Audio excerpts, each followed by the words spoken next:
Msanii nguli wa muziki wa Bongo Flava Rajabu Abdul Karim maarufu kama Harmonize Konde Boy ameendelea kudhibitisha nafasi yake kama mmoja wa wasanii wakubwa barani Afrika baada ya kutajwa katika vipengele vitano tofauti vya tuzo za Iconic 2025, hatua inayodhihirisha ukuaji wake mkubwa na ushawishi wake katika tasnia ya muziki wa Afrika.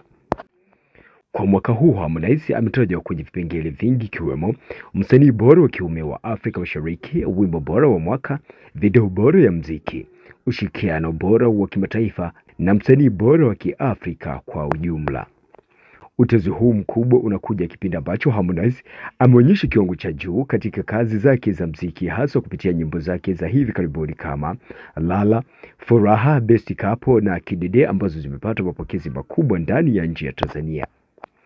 Kwa sasa maisha ya Harmonize yameonyesha picha ya msanii aliyekomaa akiwa na ushawishi mkubwa katika muziki wa Afrika Mashariki, biashara, burudani kupitia lebo yake ya Konde Gang na pia kuendelea kuvutia mamilioni ya mashabiki duniani.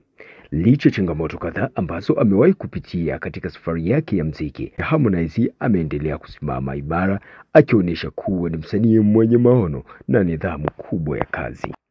Mashabiki wake sasa wanasubiri kwa hamu kubwa kuona kama ataibuka mshindi katika mojawapo au zaidi ya vipengele hivyo, hasa ukizingatiwa ushindani mkali anaokabiliana nao kutoka kwa majina makubwa kama Diamond Platnumz, Rayvanny Boy, Davido, Burna Boy, Rema na ambao wote pia wametajwa kwenye baadhi ya vipengele hivyo.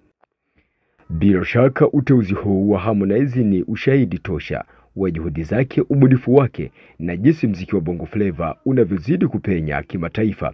Ikiwa ataibuka mshindi wa haitokuwa tu heshima kwake binafsi, bali pia ni ushindi mkubwa kwa tasnia ya muziki wa Tanzania. Je, maoni yako ni yapi kuhusiana na hiki ambacho kinachozidi kuendelea? Je, tutarajie kuwa Harmonize ataweza kutamba mbele ya kina Diamond Platnumz, majina ya kina Davido na master wengine kibao? Maoni yako ni ya muhimu sana. Tumekuachia uwanja wa comment. Official Raise_255 ndio jina langu na hii hapa ni Marishare TV.